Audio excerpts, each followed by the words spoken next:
Mga labi ng pamilya Lu. Ibibigay mo ang kasulatan ng paglikha.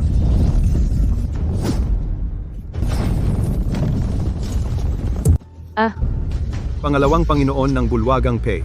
Ang aking pamilyang Lu ay nanirahan ng liblib sa loob ng maraming taon. Hindi kami kailanman naging kaaway ng Lingxiao Pavilion. Ngayong gabi, pinangunahan mo ang mga tao upang pasukin ang aming tahanan ng mga ninuno. Hindi ba ito sobra na? Sobra? Sa tingin mo ba ay karapat-dapat ka? Ibibigay mo ang kasulatan ng paglikha at ibigay mo ang batang iyon na may sirang mga meridian. Ibigay mo siya. Iiwan ko ang inyong pamilya na may buong bangkay. Ang kasulatan ng paglikha ay pamana ng aming pamilyang Lu. Bakit namin ito ibibigay sa'yo?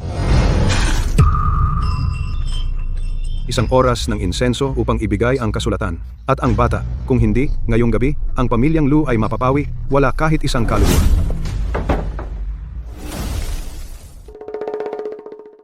Tay, nanay, hayaan ninyo akong lumabas. Kahit na hindi ako maaaring magsanay ng sining pandigma, kaya ko pa ring labanan sila hanggang kamatayan.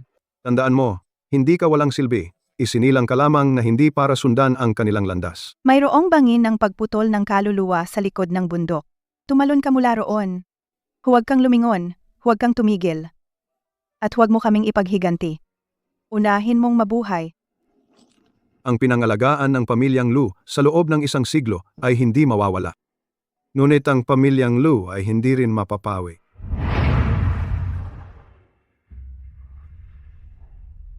Pumunta ka sa ilalim ng bangin.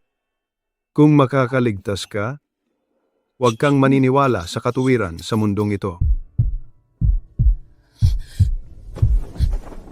Umalis ka, Lu Chongshan. Bibigyan kita ng huling pagkakataon. Ibibigay mo ang kasulatan ng paglikha. At papayagan ko ang iyong anak na mamatay ng mabilis. Ikaw, Lingxiao Pavilion, ay hindi karapat-dapat na hawakan ang mga kasulatan ng aming pamilyang Lu. Asawa. Hanapin, dalhin ang batang may sirang meridian, hanapin siya para sa akin. Gusto siya ng Panginoon ng pavilion na buhay. Nanay, nanay, Ang bangin ng pagputol ng kaluluwa ay walang ilalim. Libu-libong talampakan ang lalim. Ang pagtalon ay kamatayan din. Chener, mabuhay. Lu Chen, tumalon ka. Hulihin siya. Chener, huwag kang lumingon.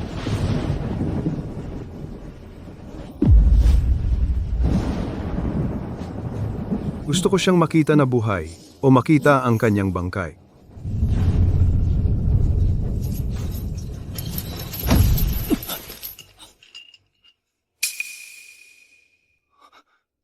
gusto mong mabuhay? Pagkatapos, sirain mo ang iyong huling meridian din.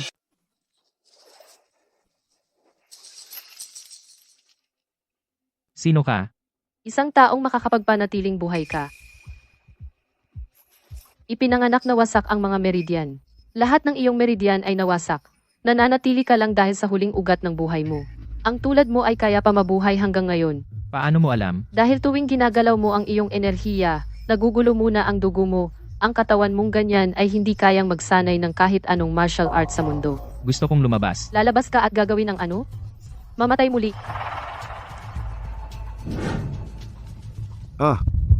Gusto kong maghiganti. Humpha. Ikaw? Hindi ka man lang makapag-stabilize ng inner energy mo at gusto mong pumatay ng tao mula sa Lingxiao Pavilion. Kahit kailangan kong gumapang, gagapang ako pataas. Ang mga ordinaryong tao ay gumagamit ng kanilang mga meridian para idaan ang enerhiya kapag nagsasanay ng martial arts. Ang martial art na ito ay hindi gumagamit ng meridian. Gumagamit ito ng isip at kalooban. Anong martial art? Meridianless sword.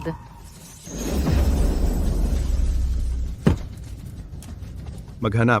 Kahit na siya'y durugin hanggang sa maging laman, kaladkarin ang kanyang bangkay pabalik sa akin. Lee. Nakikita mo na ba ng malinaw ngayon? Ang kasalukuyan mong sarili ay wala man lang karapatang mapuot. Ano ang gusto mong gawin ko? Napakasimple. Kunin mo ang huling ugat ng buhay mo at durugin ito gamit ang sarili mong mga kamay. Kapag nasira ang ugat ng buhay, paano ako mabubuhay? Kung gusto mong maghiganti, kailangan mo munang mamatay.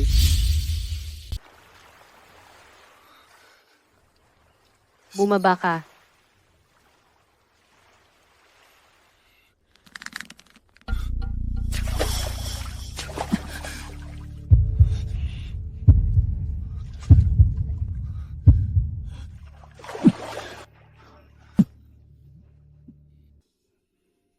Ang mga mandirigma ay umaasa sa mga meridian. Gusto mong matutunan ang Meridianless Sword.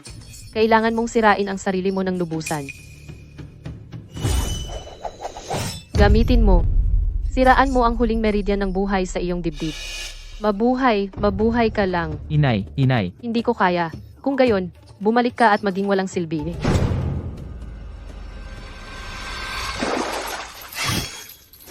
Ah,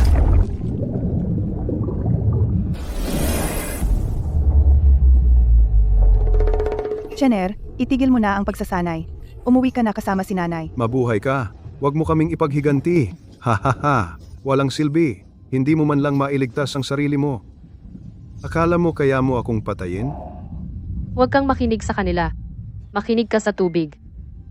Sa kailaliman na ito, makinig ka sa tunay na buhay. espada.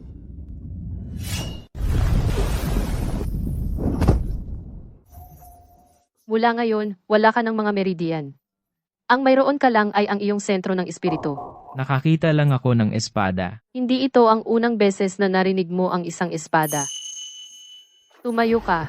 Magsisimula na ang iyong unang aralin.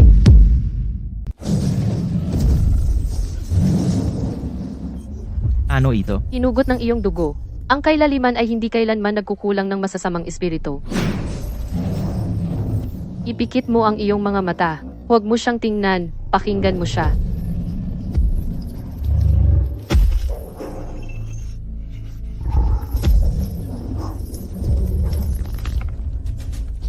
Hanapin ang kanyang pinakamahinang punto. Gamitin ang momentum para gumawa ng espada. Gamitin ang momentum para pumatay.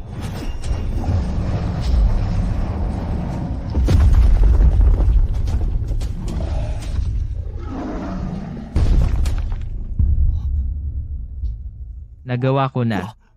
Hindi ka lang namatay. Ang pakikinig sa espada ay hindi tungkol sa sandata. Ang hangin sa mga dahon ng kawayan ay espada. Ang ulan na tumatama sa bato ay espada. Kapag ang isang tao ay may balak na pumatay, iyon ay espada rin.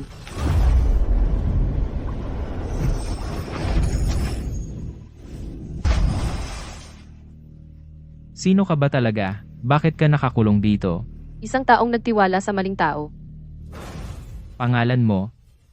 Lijue, Lijue. tandaan. Simula bukas, aalisin ko ang iyong mga panloob na demonyo.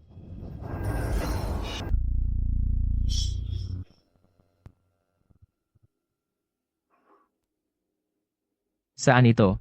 Dugong lawa. Dito kung saan ang mga nagsasanay ng espadang walang ugat ay malamang namamatay. Naririnig mo na ang espada. Pero ang iyong espada ay hinihila pa ng puot. Ngayon, papatayin mo ang panloob na demonyo o mamamatay ka sa loob.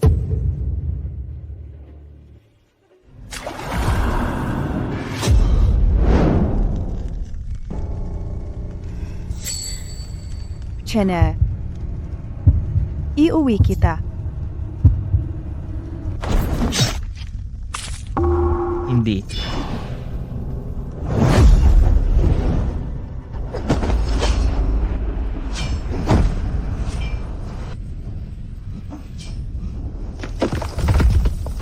Ang taong kailangan mong patayin ay nasa labas. Hindi sa iyong mga alaala.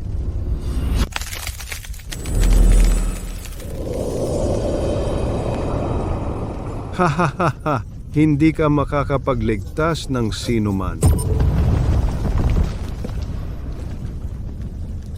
Sa pagkakataong ito, hindi ako magliligtas. Papatayin ko.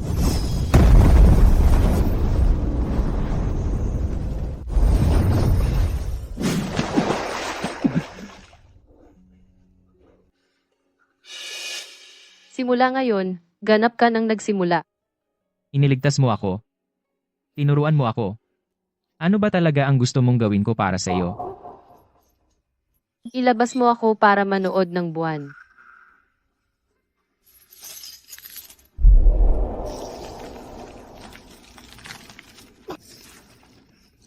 Lijue. Ano ang problema? Ang lason ng Heartlock ay kumikilos na. Ang tanging makakapagligtas sa akin ay ang siyam na yang na espiritong halaman sa talampas. Liyue, huwag kang matulog.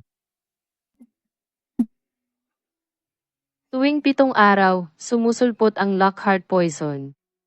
Kung hindi ko ito pigilan, mabubulok muna ang meridian ng puso ko. Paano kita ililigtas? Sa silangan ng pasukan ng bangin, may lambak ng gamot. Mayroong siyam na yang na espiritong halaman. Ang bangin ay may miyasma na kumakain ng buto.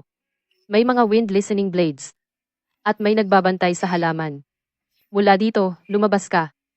Una, tumawid sa wind listening plank road. Pagkatapos, dumaan sa bone eating miasma.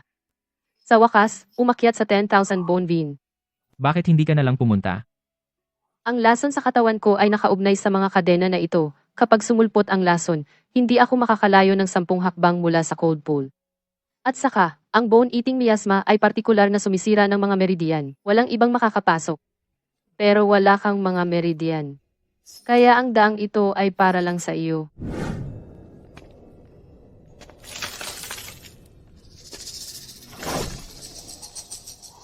Wind listening.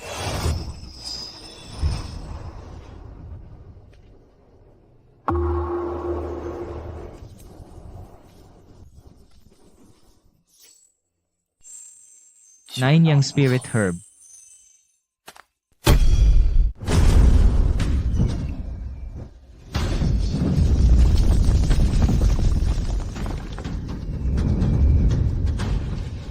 Pakinggan mo ito.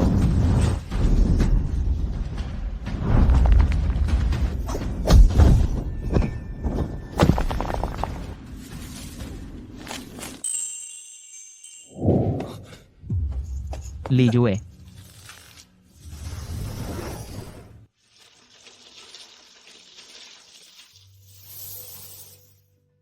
Nakuha mo talaga ito. Buhay ka pa, di ba? 3 araw. 3 araw lang itong mapipigilan. Pagkatapos, ilalabas kita sa loob ng 3 araw. Pinigilan ng 9 Yang Spirit Herb ang lason. Ngayon, kaya kong sirain ang kadena. Paano? Pakinggan mo ito. Bawat kadena ay may pinakamahinang punto.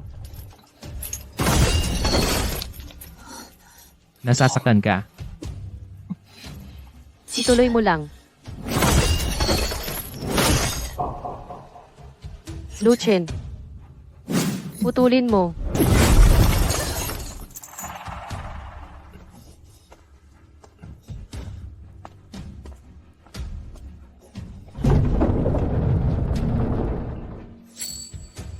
Madaling araw na.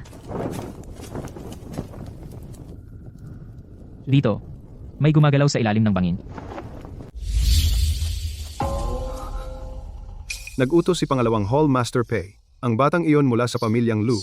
Kung hindi natin nakita ang kanyang bangkay, hindi siya patay. Bago lumubog ang araw ngayon, kailangan natin siyang mahanap na buhay o ang kanyang ulo bilang patunay ng kamatayan. Ang mga tao sa pamilyang Lu ay matitigas. Kahit sa kamatayan, pinoprotektahan pa rin nila ang basurang ito. Kung lalabas ka ngayon, lalakad ka patungo sa iyong kamatayan. Kinuha nila ang isang bagay na pag-aari ng pamilyang Lu. Hintayin mo ako.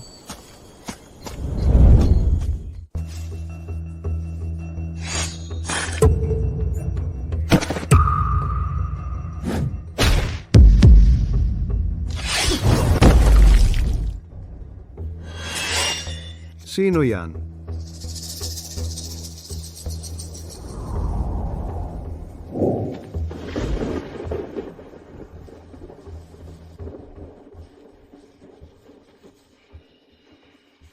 Lucien, hindi ka pala patay.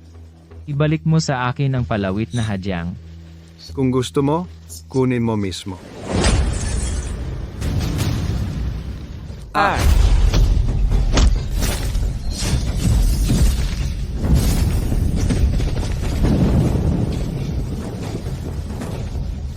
Pangalawang Hall Master Pei.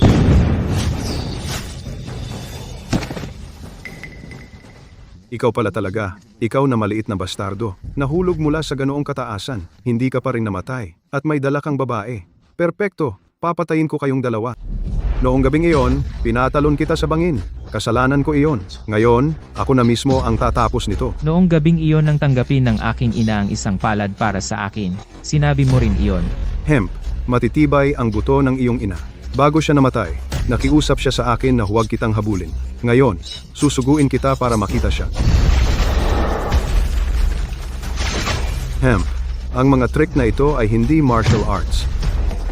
Ang mga taong iyon ng pamilya mong Lu, namatay bawat isa na mas malungkot kaysa sa huli. Ang iyong ama ay mas nakakatawa pa. Malinaw na hindi na siya makakayan, ngunit tumayo pa rin sa harapan ko.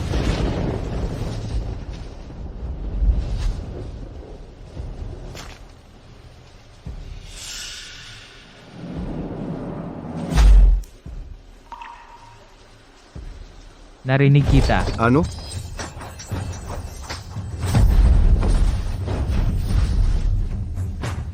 Ikaw, Ito ay unang patak lamang ng utang na dugo. Ito ay hindi ordinaryong utos ng pagpatay mula sa Lingxiao Pavilion. Itong selyo. Kilala mo ba ito?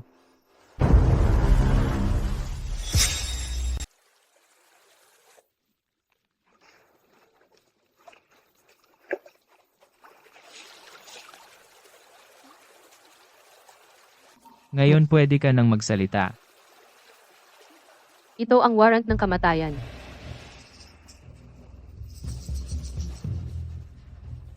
Hindi lang ang Lingxiao Pavilion ang pwedeng mag-issue nito. Sino pa? Ang may karapatan na ipatupad ang utos na ito. Sa itaas ng Lingxiao Pavilion. Ang mga sumira sa pamilya Lo. Hindi lang si Pei ang nag-iisa. Hindi talaga. Kung ganoon, papatayin ko sila isa-isa. Kung pupunta ka ngayon sa Lingxiao Pavilion, mamamatay ka lang sa pangalawang pagkakataon. Kaya gusto mo maghintay ako? Hindi maghintay. Natututo kung paano mabuhay. At pagkatapos, patayin silang lahat. Kakapamaster mo lang ng sword hearing. Hindi ka pa natutong itago ang talim. At hindi mo alam kung paano mabuhay sa karamihan.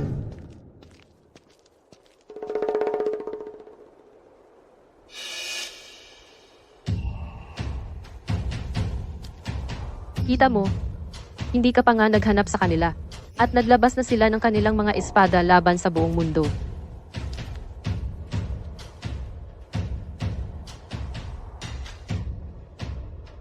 Susunod na hakbang, saan? Pumasok sa lungsod. Sumali sa paligsahan ng martial arts.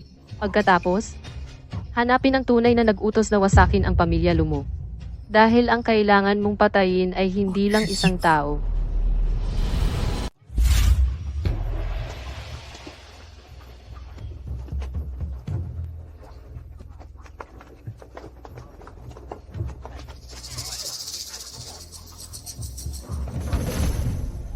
Mula ngayon, hindi ka na si Lu Chen. Kung gayon, sino ako? Shenchi, tandaan mo, kapag nasa lungsod na tayo, matutong itago ang iyong talas. Ang iyong paghihiganti ay walang kwenta. Ang mahalaga ay ang iyong buhay. Tumingin ka. Ano ang pangalan mo? Kuya, nilalamig ako. Shenki, dinadala ko ang aking kapatid na babae sa bayan para magamot. Sige, sige. Huwag mong harangan ng tarangkahan. May sakit ka. Pumasok ka. Red ginseng para sa Qingpo-san, malamig na dahon ng bulaklak. Ang gamot na ito ay hindi mura. Magkano? 10 tael bawat dosis. Ang iyong reseta kailangan ng 3 magkakasunod na araw. Kulang ang pilak, iwan mo ang tao o iwan mo ang iyong buhay. Magtatrabaho ako, ang gamot ibigay mo muna sa kanya.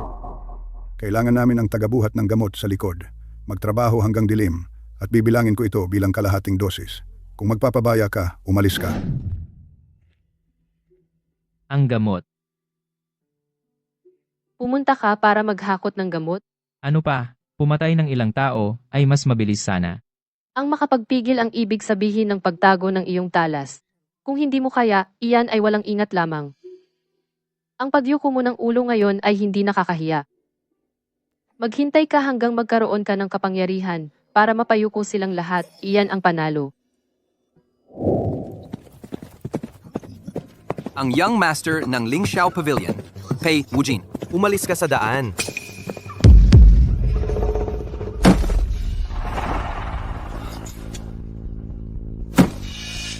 Humaharang sa aking daan. Kaya mo bang bayaran niyon?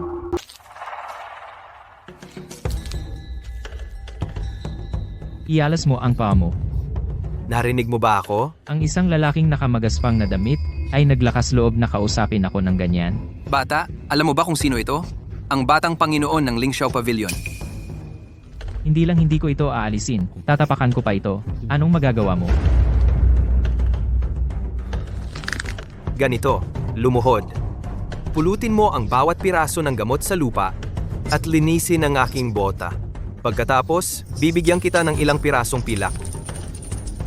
Kalimutan mo na, makaaway ka sa Lingxiao Pavilion, at patay ka. Hindi mo ba maintindihan ang simpleng salita?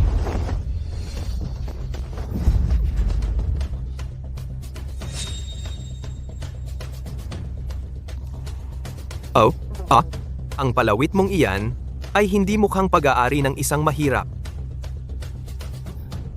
Lakas ng loob mo umiwas? Ayoko sa tingin ng mga mata mo. Parang aso, ngunit laging iniisip na balang araw makakagat ito.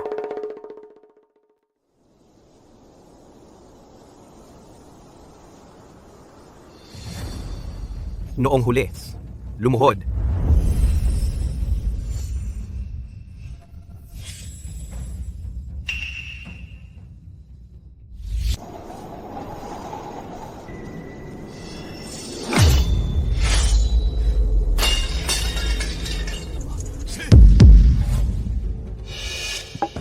Ginoong Pei. Sa harap ng aking pavilion ng nakikinig na niebe, binubuli mo ang isang may sakit na iskolar sa kalye. Hindi ka ba natatakot na pagtawanan? Su Zhaoxuo, gusto mong makialam? Ito ang lungsod ng Qingyang, hindi ang likod bahay ng iyong pavilion ng lumilipad na ulap. Si, Ngayong gabi, bibigyan kita ng pagkakataon. Mas mabuti pang huwag mo na akong makita ulit.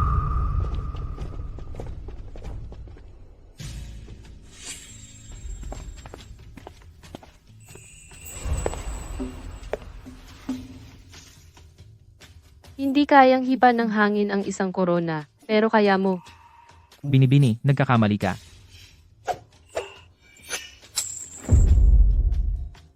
Ngayon, mali pa rin? Laban ka para sa akin. Bibigyan kita ng katayuan. At gamot din. Bakit ako? Dahil maaari mo siyang patayin, pero tinanggal mo lang ang kanyang korona. Ipinapakita nito na hindi ka lang isang manlalaban, marunong ka ring magpigil. Kailangan ko ng isang taong maaaring pumasok sa ring. At kailangan mo ng pagkakakilanlan para makapasok sa laro. Pagkalipas ng 3 araw, magsisimula na ang paligsahan sa martial arts. Ting Shui Manor. Mayroon itong panauhing tagapagtanggol. Kagabi, may sumira sa magkabilang binti niya. Si Pei Wujin ang gumawa. Hindi mahalaga kung sino ang gumawa. Ang mahalaga ay kung hindi sasali ang ating manor na yon. May ibang kukuha ng pwesto natin. Makipaglaban ka para sa akin. Ang mga halamang ito ay sa iyo. Sasagutin ko rin ang iyong pagkatao. Umalis ka. Kung gusto mong malaman kung sino talaga ang nag-utos ang pamilya Lu, kailangan mong makapasok muna sa laro.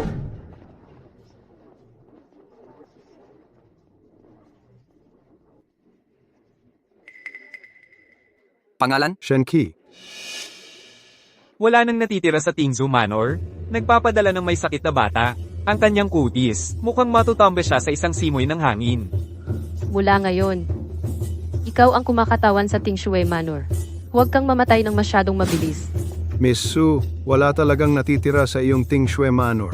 Naghahanap ng ganyang pogi na mamamatay? Kaya ba niyang manalo? Makikita natin sa entablado. Bata, kapag nakaakyat ka na diyan kung luluhod ka at aamin na talo, balibaligtarin ko lang ang isang binti mo.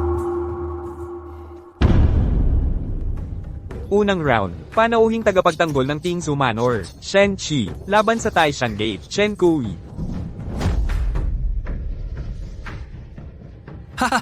Kaya ba ng taong ito lumaban? Mamamatay lang siya. Papaunahin kita para walang magsabi na inaapi ko ang isang may sakit. Hindi na kailangan.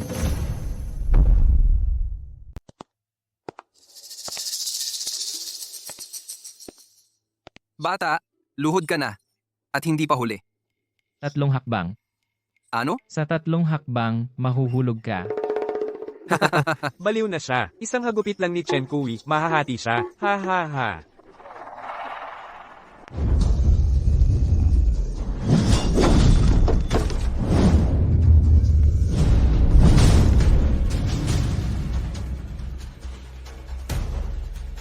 Tingnan natin kung ilang beses ka pa makakaiwas.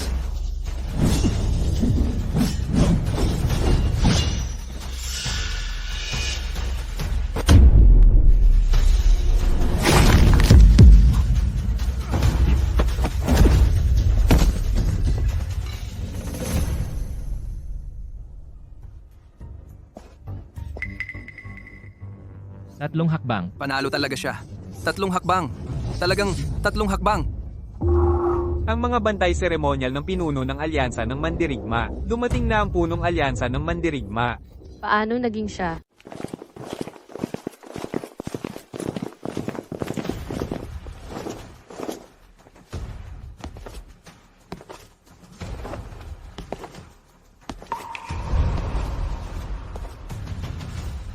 Pagbati, pinuno ng alyansa.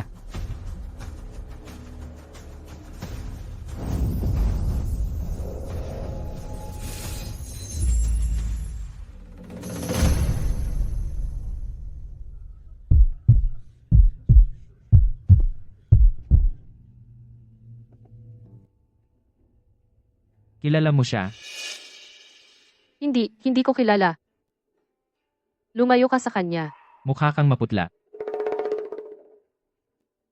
Sinabi ko sa iyo. Lumayo ka sa kanya.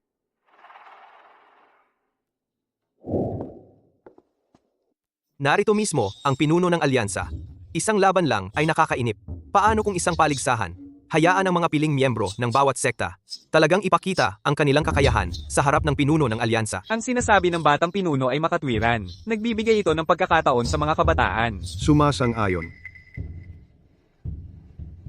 Ipinagkaloob, Nag-utos na ang pinuno ng alyansa. magkakaroon ng dagdag na hamong round ngayon. Lahat ng sekta ay maaaring umatake sa ring. Hindi pa huli ang lahat para umatras ngayon. Si Pei Wujin ay humahabol sa iyo. Ah? Ikaw pala. Ano ang sinabi mo? Hindi ako aalis.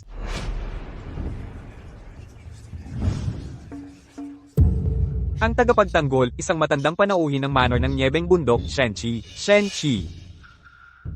Ang mga humahamon ay maaaring maghahalinhinan sa pag-akyat. Kung talagang mamatay ka rito, magiging walang kabuluhan ang gamot ko. Hindi ako mamamatay.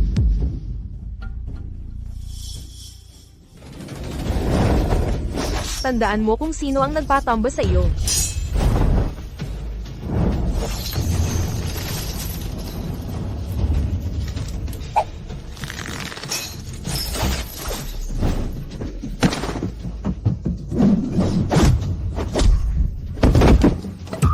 Tatlong round, 3 tao. Hindi man lang sila nakatapak sa kanya. Oy, Tsk.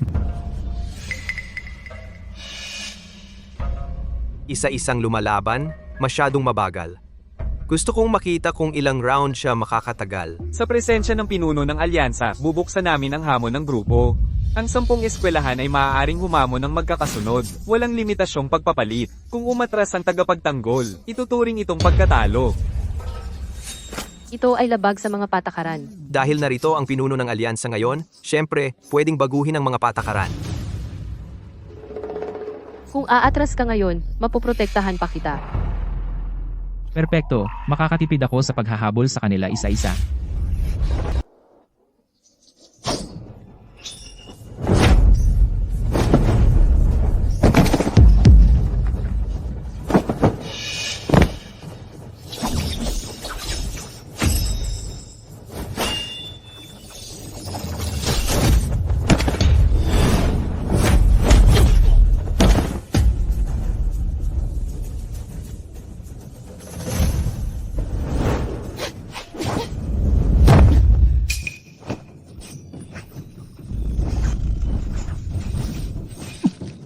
Nasa singsing ang antidote needle.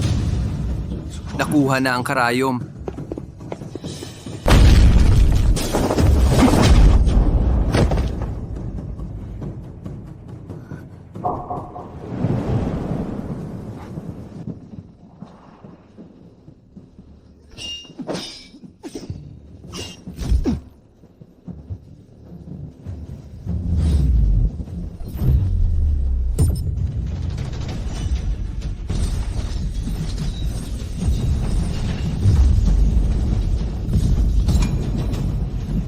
nanalo ulit. Nag-iisa niyang sinupil ang Stone Gate. Mga talunan, ang tagal ninyong lumaban. Hindi nyo man lang maibaba ang may sakit. Ngayon, ako na ang sisira sa iyo. Subukan mo. Sa tingin mo ba, dahil isang beses mong pinutol ang korona ko, bibigyan ka ng karapatang tumayo sa harap ko? Masyado kang madaldal.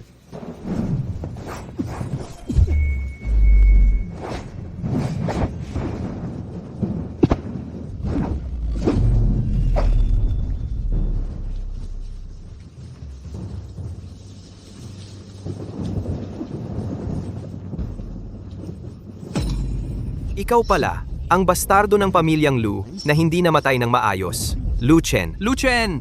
Hindi ba naalis na ang pamilyang Lu? Ha ha ha ha ha! Kaya pala ang tingin mo sa aking Lingxiao Pavilion parang isang baliw na aso. Perpekto ang araw na ito para kunin ang isdang ito na nakatakas sa lambat at tapusin ang trabaho. Ha?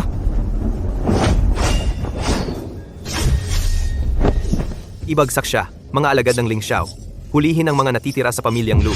Ito ang paligsahan ng sining pandigma. Hindi ito bakura ng iyong Lingxiao Pavilion para sa pagpatay.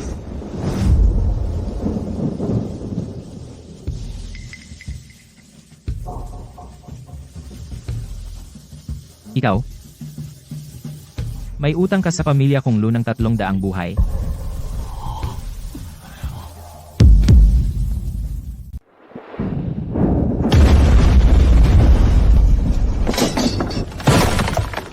Sinasabi mo bang may utang akong buhay sa pamilya Lu? Nasaan ang patunay? Bago mamatay si Pei, ito ay natagpuan sa kanya. Ha! Isang tanda lang at nangahas kang siraan ang pinuno ng alyansa. Arestahin siya ngayon din. Kapag ako ay nagsasalita, kailan ka ba dapat makialam?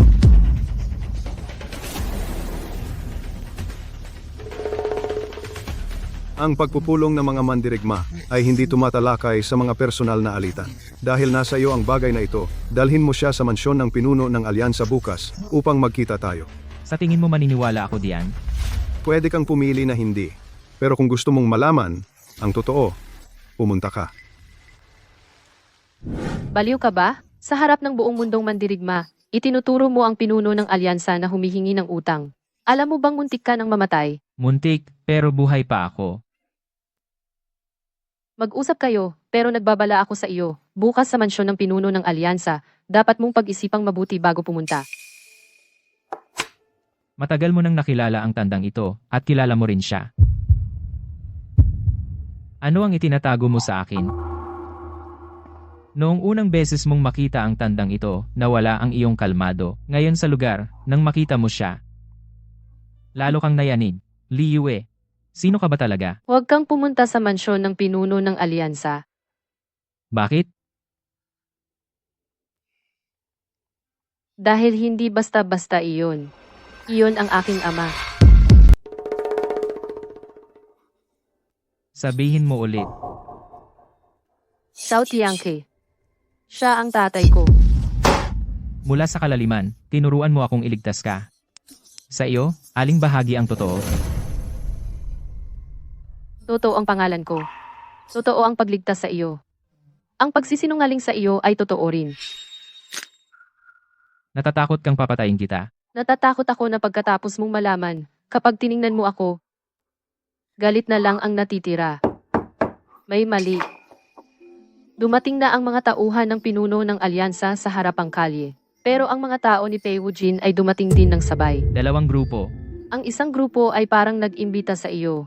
Ang kabilang grupo ay parang gusto kang patayin ngayong gabi. Hindi na tayo pwedeng manatili. Umalis na tayo ngayon. Hindi mo ba sinabi sa akin na huwag pumunta sa mansyon ng pinuno ng alyansa? At ngayon gusto mo akong isama at tumakas? Ngayong gabi, hindi lang ang mga tauhan ng tatay ko, kundi pati si Pei Wujin. Hindi kanya hahayaang mabuhay hanggang bukas. May isa pang daan sa likod na eskinita. Kung mahuhuli pa tayo, hindi na talaga tayo makakaalis.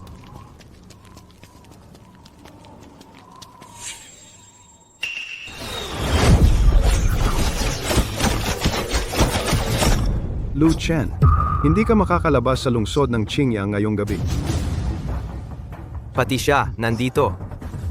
Perpekto? Kukunin natin silang dalawa. Sa Hilagang Tarangkahan, sundan ang daan ng Snow Mountain. Sundan sila. Walang makakaligtas. Dalhin ang kanilang mga ulo, sapat na iyon.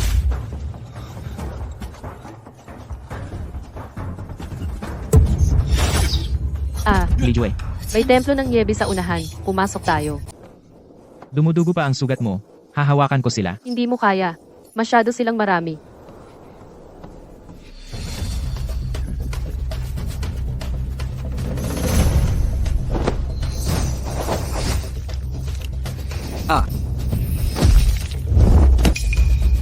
Ikaw, Tinuruan kitang makinig sa espada. Hindi ibig sabihin na hindi ako pwedeng pumatay. Ibaba mo ako.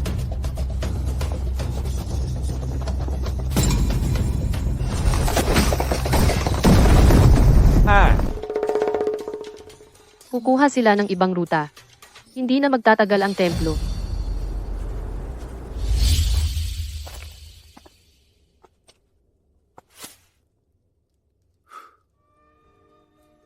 umupo ka. Titigilan ko ang pagdurugo.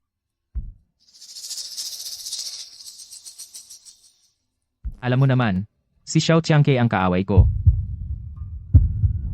Kaya hindi kita sinabihan. Akala mo bang paglihim mo sa akin? Para bang hindi nangyari? Sa sagot na hinahanap mo, ako ang naroroon. Kaya hindi ako nangahas sabihin. Nasa loob sila. Harangan ng bundok. Huwag hayaang may makatakas.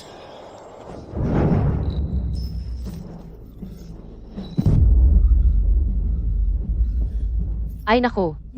Ang iyong malamig na binhi ay napilitang lumabas.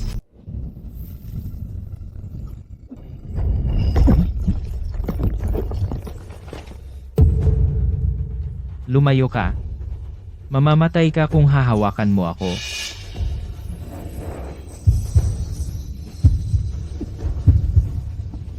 Huwag kang magsalita. Tingnan mo ako.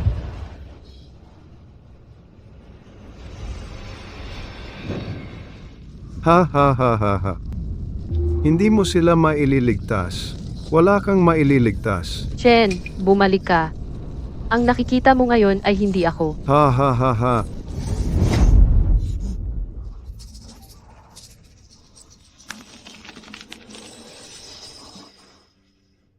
Ikaw, bakit ayos ka lang? Ang kasulatan ng pagbasag ng buwan. Pinipigilan nito ang mga yin na ugat. Ikaw, malamig na binhi. Maaari mong saktan ng iba, ngunit hindi mo ako masasaktan. Kaya? Ikaw lang ang makakadikit sa akin.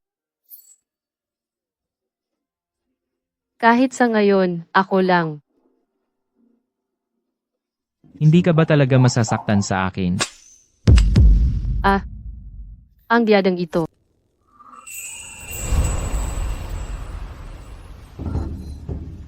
Sino ang nagbigay nito sa'yo? Nanay ko.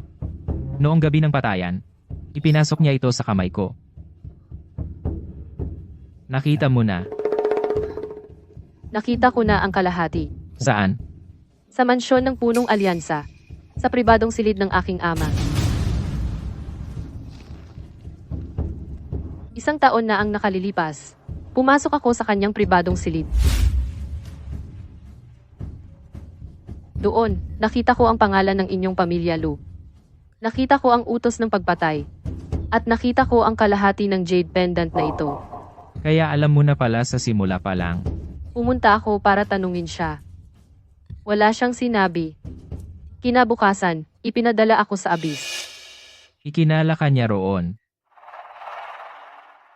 Kung hindi, akala mo ba ang abis ay isang lugar na kahit sino ay pwedeng magtapon sa akin?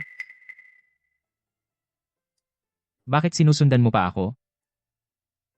Alam na alam mo. Hahabulin ko siya balang araw. Dahil sa abis, ang unang taong nangahas na magsanay kasama ko ikaw. At ang nag-iisa.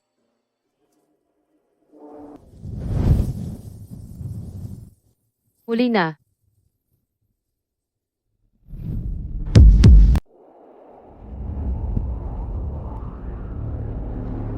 Pinuno ng alyansa, yung bata sa loob ay pagod na.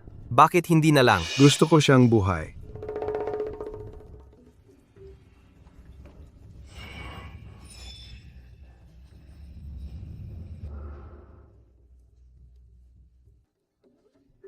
Alam mo sa simula pa lang na mahahanap ka niya. Lason ng Heartlock ay hindi lang isang lason, ito rin ay isang anino ng dugo. Anong ibig mong sabihin? Mula ng araw na itinapon niya ako sa bangin. Isang marka ng pagsubaybay ng dugo ang itinanim sa akin. Kahit saan ako pumunta, mahahanap niya ako. Kaya hindi ako naglakas loob na sabihin sa iyo. Hindi ito dahil kung sino ako. Ito ay dahil basta't nasa tabi kita. Mapapahanap ka rin niya. Yuer, lumabas ka. Ang tatay mo sabi ito sa huling pagkakataon. Alika rito.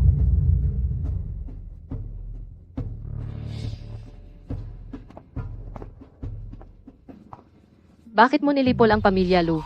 Ibigay mo siya at ibabalik kita. Tinanong kita, bakit ang pamilya, Lu? Ang ilang bagay hindi mo dapat malaman. Huwag ka nang mag-abalang magtanong, hindi siya sasagot. Yuer, gagawin mo ba akong kaaway para sa kanya? Ikaw ang unang gumawa sa akin bilang kaaway. Li Jue.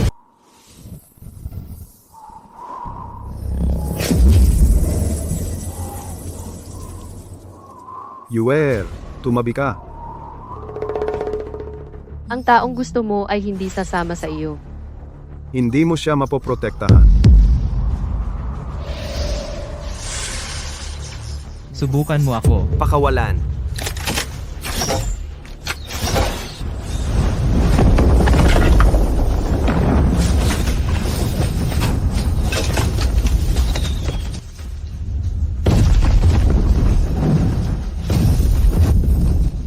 Lu, binata. Hindi ka dapat nagsanay ng sining pandigma na ito. At hindi ka dapat buhay.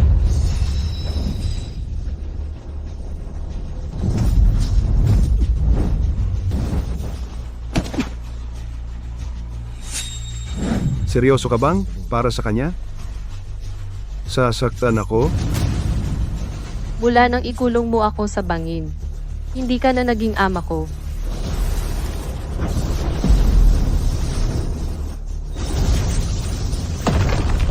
Lu Chen, Anong ginagawa mo? sa pagkakataong ito, ako naman ang magliligtas sa iyo.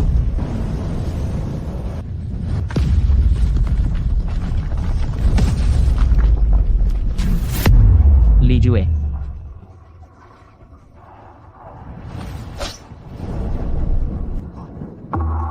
Li Jue. Li Jue. Kunin siya. Hanapin si Yuer. Gusto ko siyang buhay.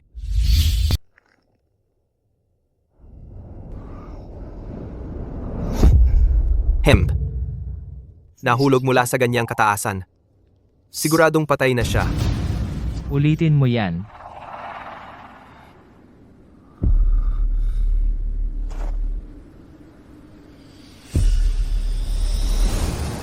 Patayin siya.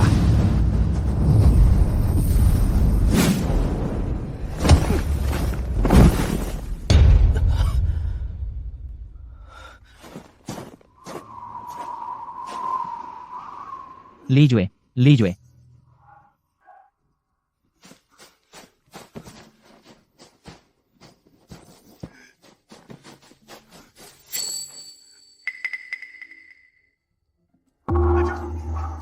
Nag-utos na ang batang Panginoon. Ibalik ang kanyang katawan.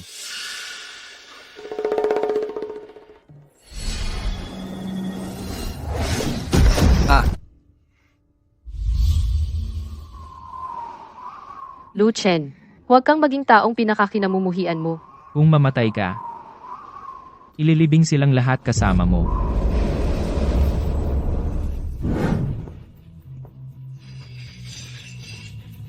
Ikaw, saan ka ba talaga pupunta? Ling Xiao Pavilion.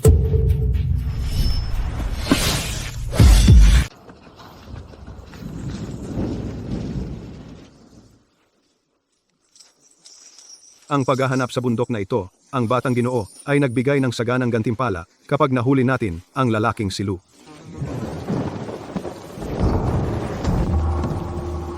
Ay puting buhok. Si Lucien yan.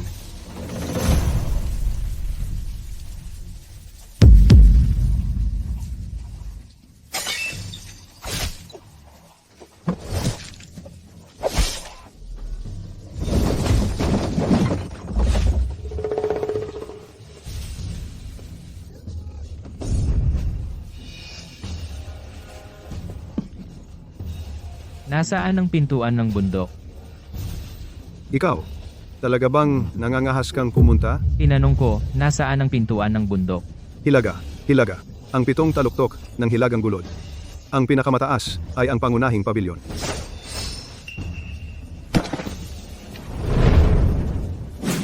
Panlabas na hukuman ng batang Ginoo silangang poste, kanlurang tanggulan, wala na lahat. Isang gabi. Saan man siya pumunta, namatay ang mga tao. Walang makakapigil sa kanya. Isara ang bundok agad. Buhayin ang formasyon ng espada na nagbabantay sa bundok. Hayaan mo siyang pumunta. Gusto kong makita. Isang baliw. Kung kaya niyang pasukin ang aking Ling Xiao Pavilion.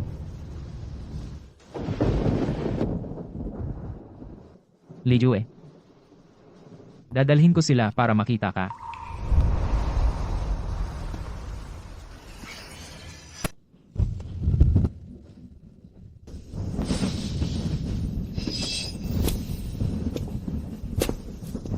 Tumigil. Gate ng Ling Xiao Sect. Mga manghihimasok. Buksan ang gate. Ikaw.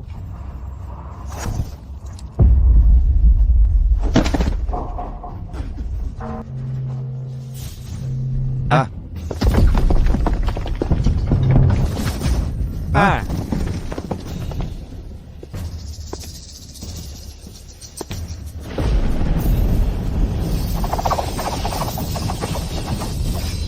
Formasyon ng espada, patayin.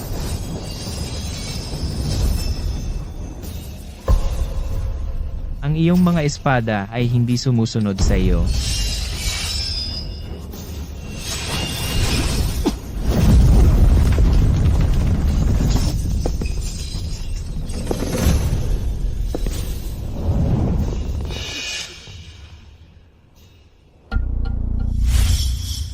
Gaya ng inaasahan ko. Walang makakaligtas sa Ling Xiao Sect ngayong gabi. Sect, pakinggan ang utos ko. Patayin!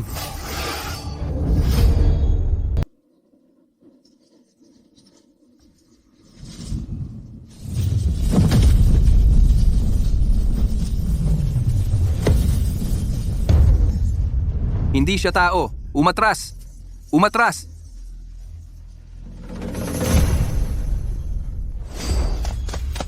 Akala mo ba talaga kaya mong sirain ang Ling Xiao Pavilion na mag-isa? Hindi ako nag-iisip. Ginagawa ko ito.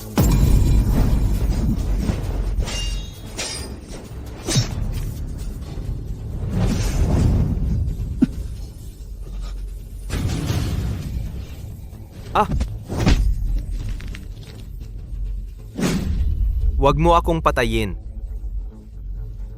Huwag mo akong patayin. Ano ang gusto mong malaman? Sasabihin ko sa iyo ang lahat. Noong gabing nahulog si Liu sa bangin. Nandoon ka rin. Papuntahin kita sa kanya para bayaran ang kanyang buhay. Akala mo ba ang pinuno ng alyansa? Mali ka. Ang talagang gustong patayin ng pinuno ng alyansa ay palaging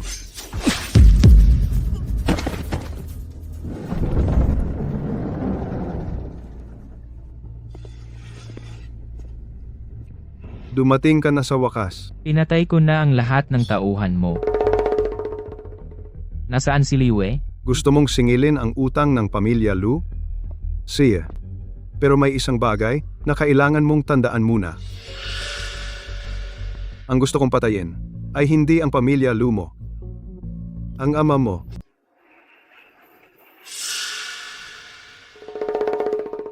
Sabihin mo ulit. Ang gusto kong patayin ay hindi kailanman ang iyong pamilya Lu, kundi ang iyong ama.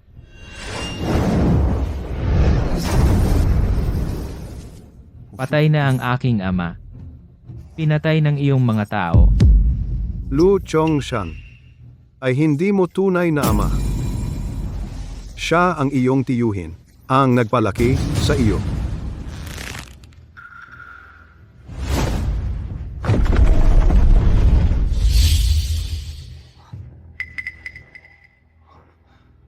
Ito ang kabilang bahagi. 6 taon na ang nakalipas, iniwan ni Lu Xuanyuan. Lu Xuanyuan? Ito ang iyong tunay na ama, Lu Xuanyuan. 16 taon na ang nakalipas, bumalik si Lu Xuanyuan mula sa Hilagang Ilang. Dinala niya ang aklat ng paglikha, rolyo ng pagwasak, at nagdala rin ng isang pinto. Gusto niyang buksan ang makalangit na pintuan. Gamit ang angkan ng pamilya Lu upang daanan ang bagay na iyon sa Hilagang Ilang. Imposible. Maaari kang pumili na huwag maniwala, ngunit itinago ito ni Lu Chongshan sa iyo sa loob ng 11 na taon. Pinasan din niya ang pasanin para sa iyo sa loob ng 11 na taon. Ang titulong, Ama. Pinuno ng alyansa. Kagyat na ulat mula sa 3 lungsod sa Hilagang Ilang. Bumagsak ang Haisha Pass kagabi. Pinatay ang 3 lungsod. Ang pinuno ay nag-aangkin na. Lu Xuanyuan. Nakita mo ito sa sarili mong mga mata. Nakita ko. Ang lalaking iyon ay nakatayo sa tuktok ng pader ng lungsod, nakasuot ng itim na balabal. Ginagamit niya ang teknik ng espada ng pamilya Lu. Sa likuran niya, maraming bagay na hindi tao. May mga totem sa kanilang mga noo. Parang lumabas sila mula sa impyerno. Alam mo sa simula pa lang na hindi siya patay. Alam ko lang na babalik siya maaga o huli. Noong gabi na nagmamadali akong pumunta sa ari-arian ng pamilya Lu, ang makalangit na tarangkahan ay binuksan na niya, ang unang bitak. Pinigilan ako ni Lu Chongshan, hindi para sa iyong ama, kundi para protektahan ka at ang iyong ina. Si Xuanyuan ay nabaliw na. Ngunit ang bata ay hindi pa. Nakikiusap ako sa pinuno ng alyansa na iligtas ang angkan ng pamilya Lu.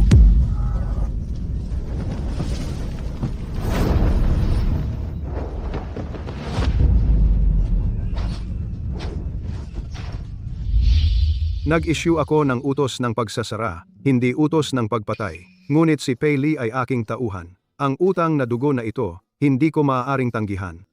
Sinasabi mong hindi mo maaaring tanggihan. At gusto mong 300 buhay ang maayos ng ganoon na lang.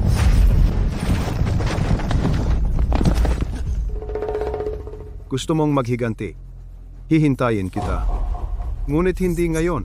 Bakit? Dahil sa ngayon, ikaw ang dapat pumatay sa kanya, higit pa sa akin. Noong una, ang makalangit na tarangkahan ay hindi lubusang nabuksan dahil kay Lu Xuanyuan. Kulang ito ng isang bagay. Ano? Ang dugo ng huling angkan ng Lu na ikaw. Ako? Hindi ikaw ang gusto niyang patayin. Ikaw ang susi na kailangan niya. Bumagsak na ang mga hilagang dako. Ano naman sa atin iyon? Una, hulihin si Lu Chen para maiwasan ang karagdagang gulo. Tama, siya ang anak ni Lu Xuanyuan. Dapat siyang ikulong muna.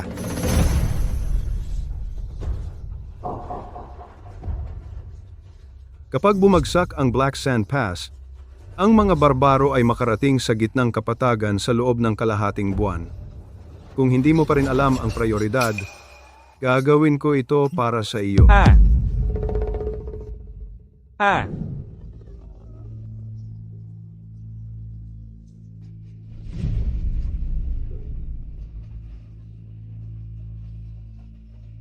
Nanay.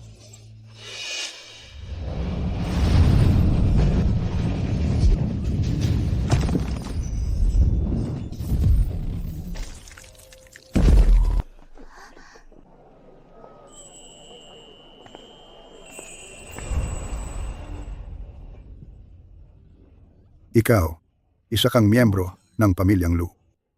Nakita mo siya?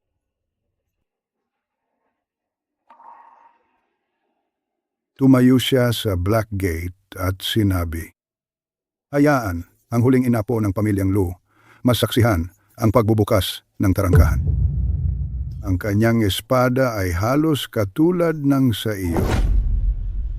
Inaatake ang Black Sand Pass. Inaatake ang Black Sand Pass. Ang hangganan ng bansa ay nasa panganib. Lahat ng sekta ay dapat pumunta sa Hilaga simula ngayon. Kung gusto mo pa rin lang akong patayin, manatili ka dito. Kung gusto mong malaman ang totoo, sumama ka sa akin sa Hilagang Dako. Bukas ang pinto.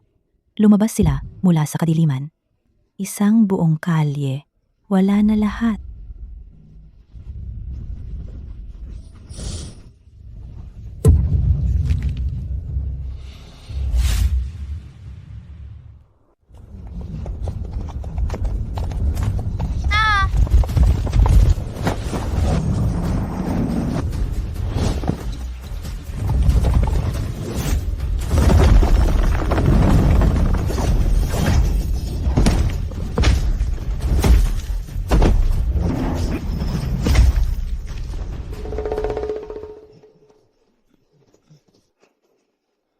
Hindi ka sundalo sa hangganan. Sino ang nagdala sa kanila rito?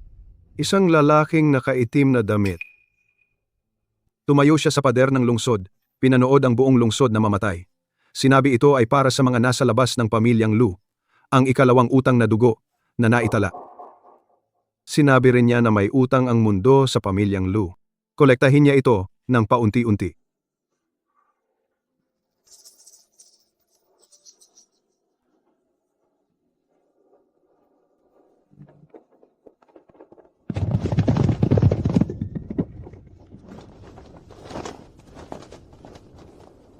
Dumating ka rin sa wakas.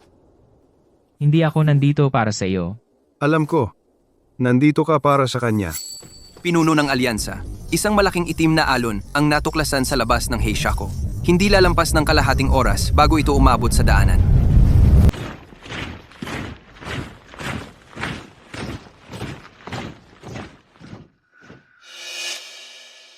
Pagkatapos ngayong gabi, kung gusto mo pa akong patayin, hindi ako iilag. Pagkatapos patayin si Lu Xuanyuan, ikaw naman. Siya.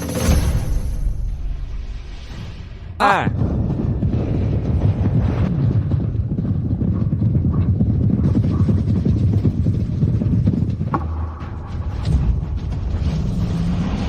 Teka,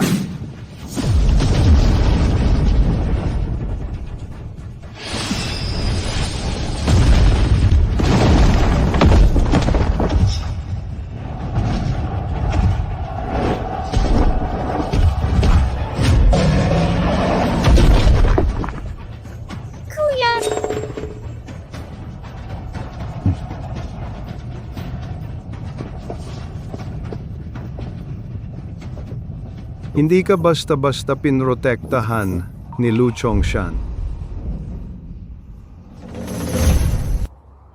Li Jue.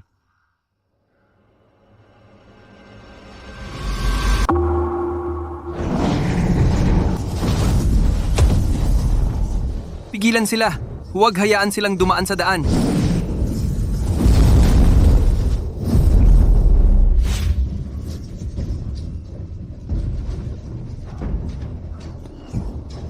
Tumingin sa unahan.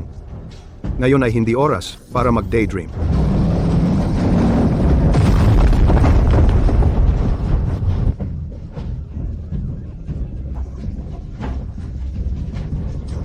Kapatid! Kunin siya. Ikaw.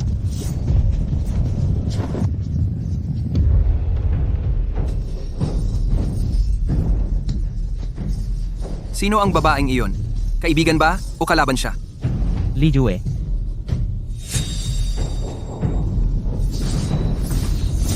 Ha!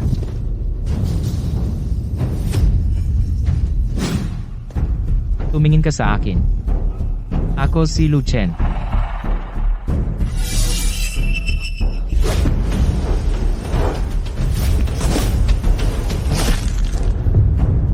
Li Jue.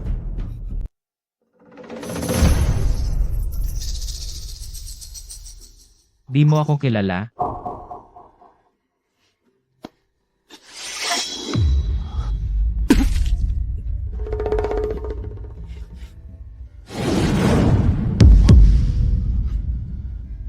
Yue.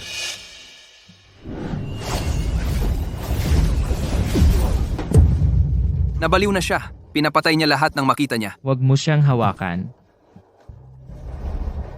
Nasa ilalim siya ng kontrol ng isip. Kung hindi natin siya pigilan, marami pang mamamatay. Sino mang mga has na hawakan siya, papatayin ko muna sila. Yuer, gumising ka.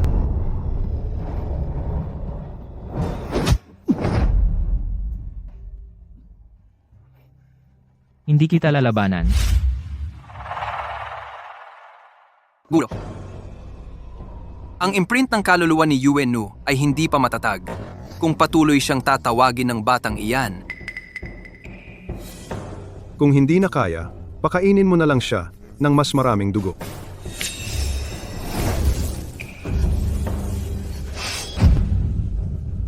Tingnan mo ako. Hindi mo ba sinabi na gusto mong lumabas at makita ang buwan?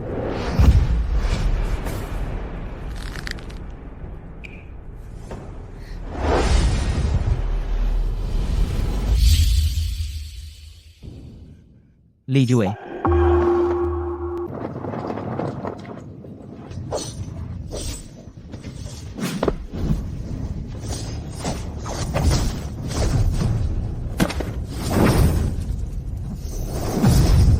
ang lalaking nakaputi ay pumasok sa lungsod. Binubuwag niya ang pormasyon ng apoy ng kanlurang pader.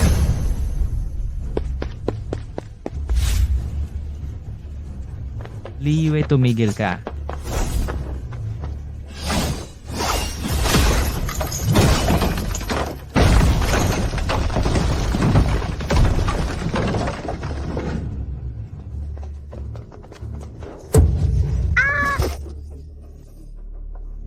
Salamat, salamat.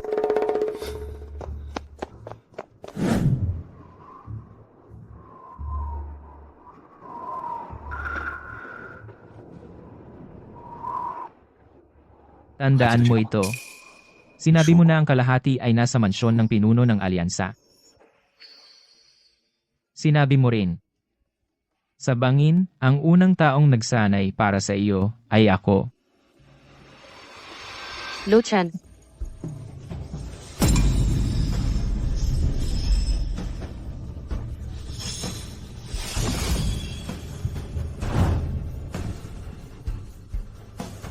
si Ano?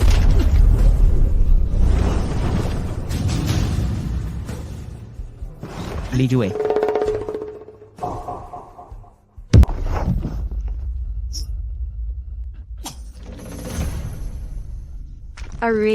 Array. Tatay, nakikiusap ako.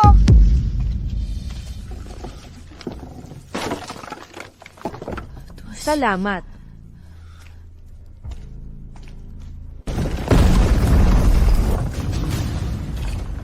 Pinuno ng alyansa, 3 suntok pa at babagsak ang pintuan ng lungsod.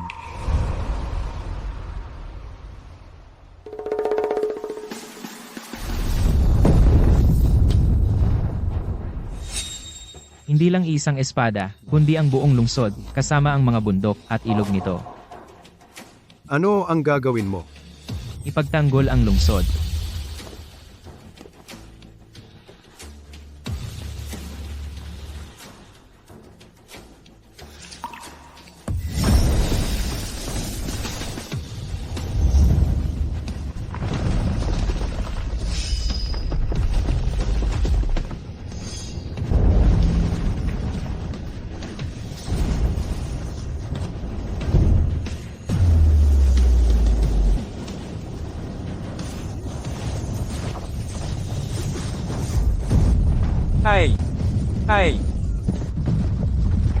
Ay. Ang pormasyon ng espada. Siya mismo ang nagtaas ng pormasyon ng espada ng lungsod. Tama na. Manatili kang lumalaban at mamamatay ka. Manatili. Hindi pa ito na ipagtatanggol.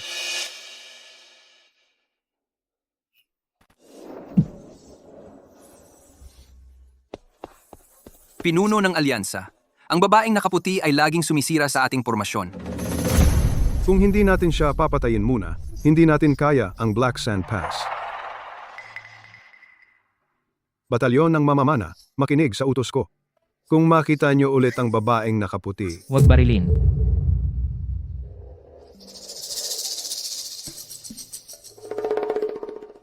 Hindi siya pwedeng mamatay.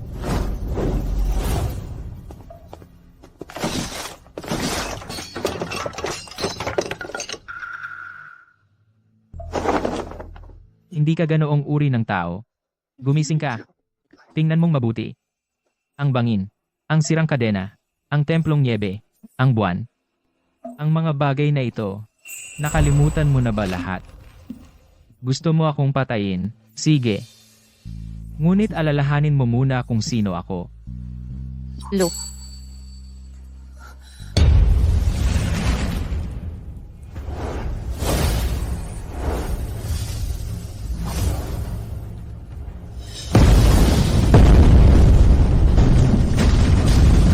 Baliw siya. Takbo.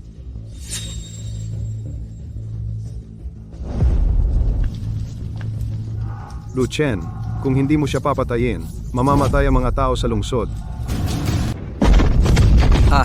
Hindi ko na kaya.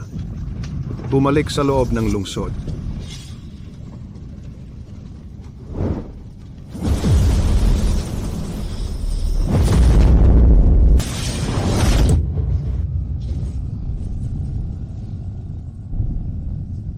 Mga tropa sa hangganan, tipunin ang mga natitira. Mga sibilyan, umatras. Alam mong magiging ganito siya. Alam ko na may tatak siya sa loob, pero hindi ko akalain. Gagamitin ni Lu Xuanyuan ang aking tatak para magpataw ng sumpa. Sabihin mo na, Nagtanim ako ng blood tracking seal sa kanya para mahanap siya, hindi para saktan siya. Pagkatapos ng hampas na iyon sa Snow Temple, Lu Xuanyuan, gamit ang ugnayan ng dugo natin, sinundan ang blood tracking seal at binaligtad ang blood curse mula sa Dark Gate papunta sa katawan niya. Ngayon wala na siya sa sarili. Iyon ang sumpa. sana sinabi mo ng mas maaga. Buong buhay ko, pinakamahusay ako sa pagtatago ng mga lihim. Noong gabing iyon sa Lu Manor, nabigo akong protektahan sila. At sa mga taong ito, hindi ko na protektahan si Yuer. Lumaki na siya ngayon. Kailangan ko siyang protektahan ngayon. Anong ginagawa mo? Ang dugo mula sa meridian ng tiyan ay maaaring tumawag sa kanyang kaluluwa at sirain ang sumpa niya. Kunin mo kung gusto mo siyang iligtas. Hindi ito limos. Ito ang utang ko sa kanya. At ang utang ko sa iyo.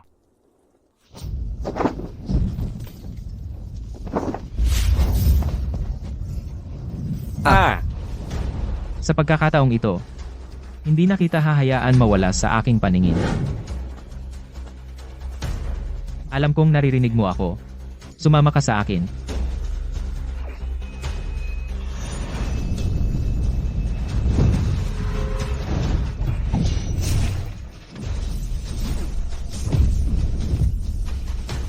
Ang mga mang-iinsulto sa akin ay mamamatay. Kaya tandaan mo muna kung sino ako.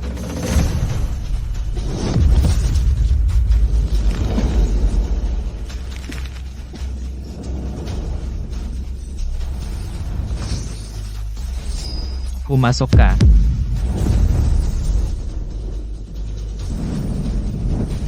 UAR, bumalik ka.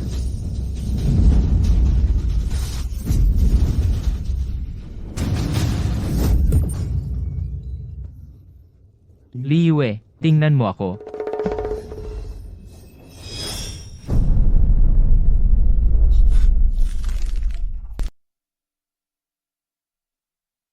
Pumasok ang dugo. Pero ang kanyang kaluluwa, mukhang may pumipigil pa ring pumasok.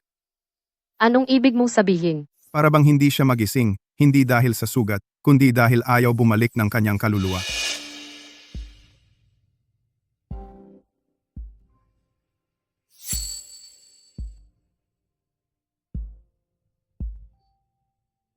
Kailaliman, putol na kadena.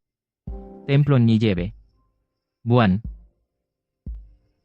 Sinabi mo, isama mo ako upang makita ang buwan isang araw. Hindi ko pa natupad yan. Hindi ka pwedeng umatras na lang. Li Jue. Ikaw.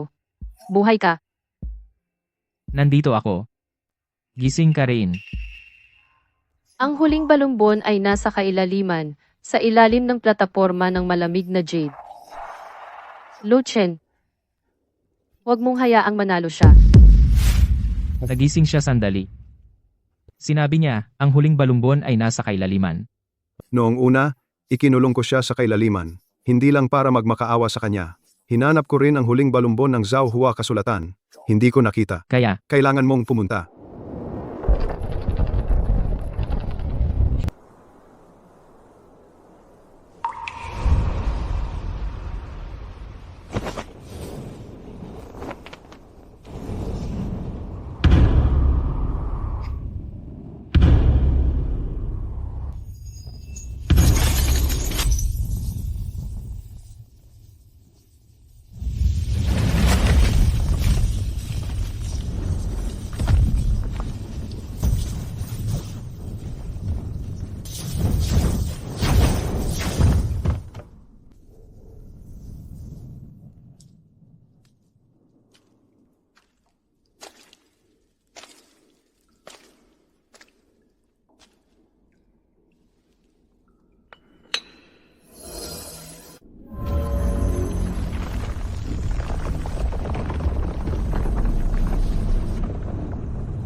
tatlong scroll ng paglikha, buhay, kamatayan, kawalan. Ang scroll ng kawalan ay walang pagpatay. Sa isang espada, makakapatay ng libo-libo. Kung walang espada, mapipigilan ang 10,000 hukbo.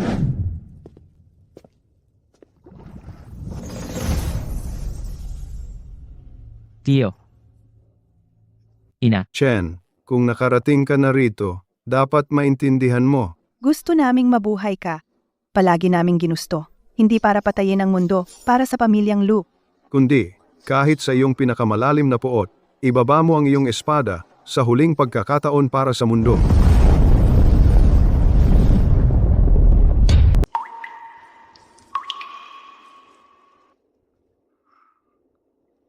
Walang espada sa ilalim ng langit. Hindi naman na walang mga espada. Ito ay na ang mga espada ay hindi na dapat pumatay.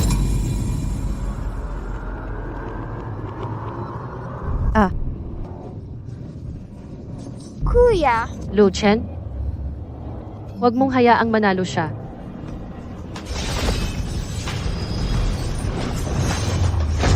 Dati akong nag-iisip na ang espada ay pinakamalakas kapag ito ay pumutol lahat. Ngayon, alam ko na. Ang espada ay pinakamalakas kapag walang sino man sa mundo ang gustong gumamit ng espada.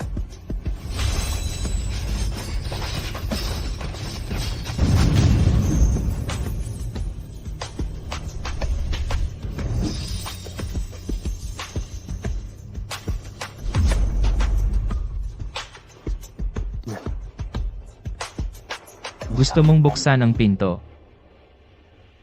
Pagkatapos ay isasara ko ito para sa iyo. Panginoon ko, ang pintuan ng langit ay bumukas na. Isang huling hakbang na lang. Anak ko ay dapat darating din.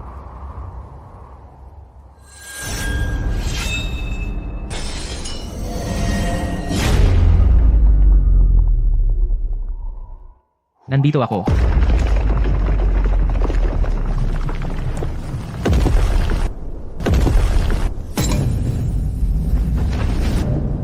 Wala ng oras.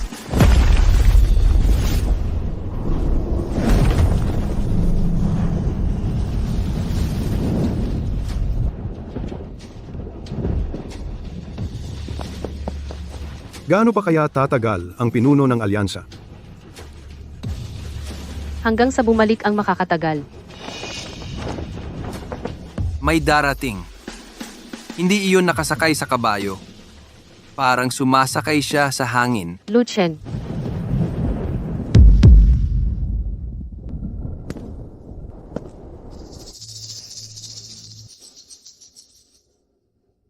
Nakarating ka na sa wakas. Anak, Huwag mo akong tawaging ganyan. bakit hindi? Ang iyong mga buto, ang iyong dugo, ang binhi ng lamig sa loob mo. Alin sa mga iyon ang hindi ko ibinigay sa iyo?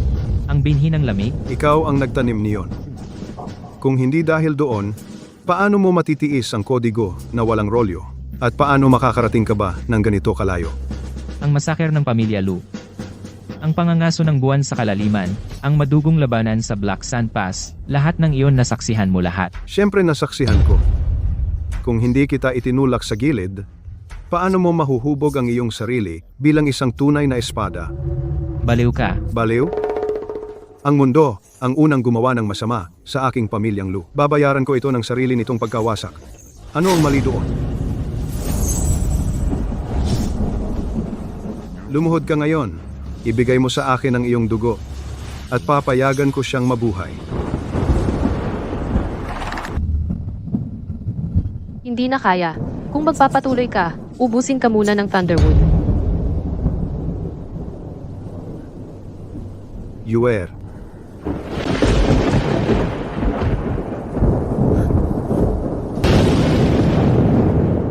Pinuno ng alyansa. Kukunin ko siya.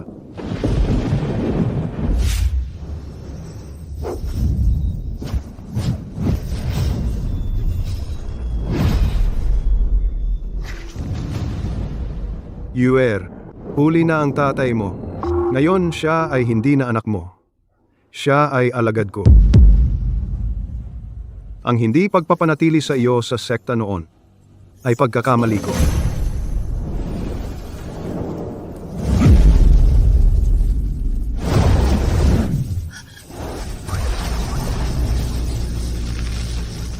Hinihingi mo yan.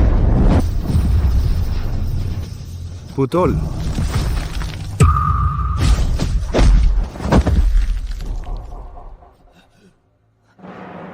Ama. Ngayon mo ako nakikilala. Hindi ko na siya mapoprotektahan. Isara mo ang gate, siya. Huwag mo na siyang iwan mag-isa.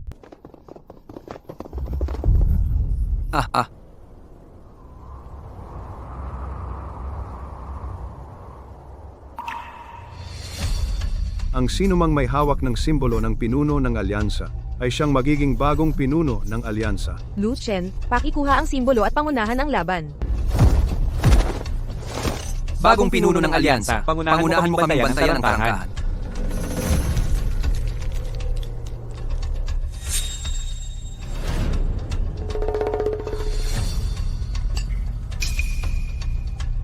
Hindi ko ito tatanggapin. Ako ang nagdulot ng kanyang kamatayan. Hindi ikaw. Ang taong naglagay ng sumpa. Ginamit niya ako bilang angkla. Ginamit ako upang patatagin ang tarangkahan. Hanggat nananatili ang natitirang sumpa sa akin. Hindi tuluyang magsasara ang tarangkahan. Pagkatapos, dadalhin muna kita. Huli na. Binuksan na niya ang tarangkahan.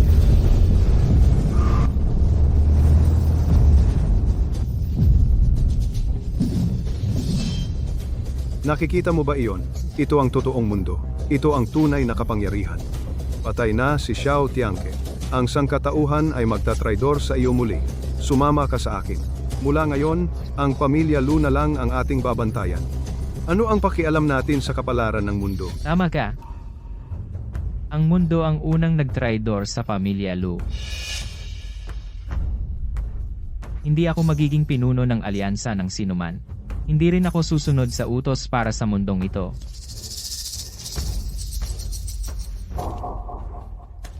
Pero hindi mo rin bubuksan ang tarangkahang ito.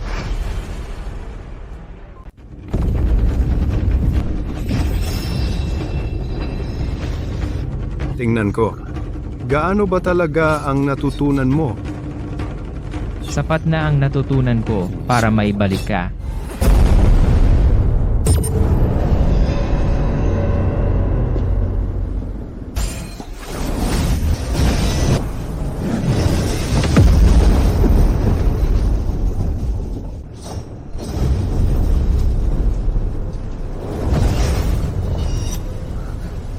May gusto kang iligtas. Tingnan natin kung sino ang kaya mong iligtas. Lu Chen.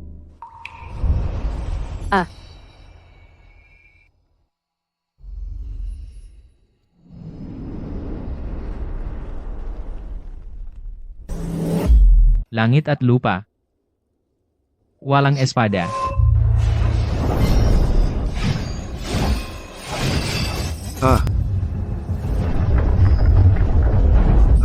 Nagsasara na ang pinto.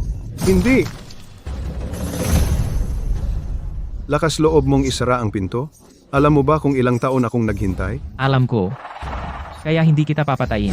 Ang pinuputol ko ay hindi ikaw. Iyon ang nasa loob mo, ang pintong nagpabaliw sa'yo.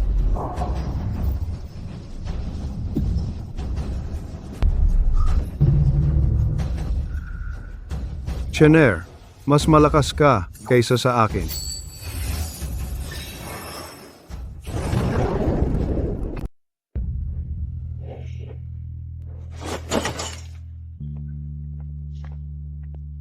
Patay na si Xiao Tiangke. Isinara mo ang makalangit na pintuan. Ang posisyong ito ay nararapat sa iyo. Bagong pinuno ng alyansa, tanggapin mo ang utos. Hindi ko tatanggapin. Sa buhay ko, marami na akong pinanghawakang espada para sa maraming tao. Mula ngayon, hindi na ako mamamahala ng mundo para kanino man. Kung talagang naaalala mo ang araw na ito, huwag hayaang mamatay ang isa pang pamilya Lu dahil sa isang pangako. Naalala ko na ang lahat.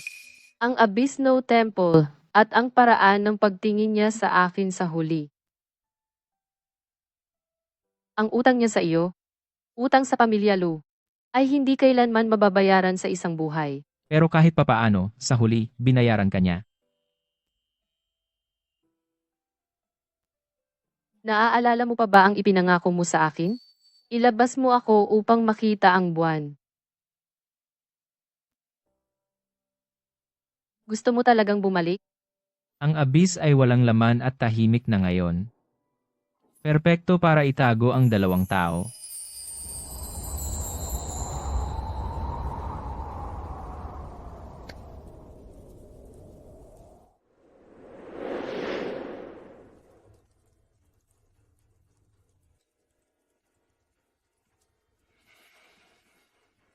Tulong.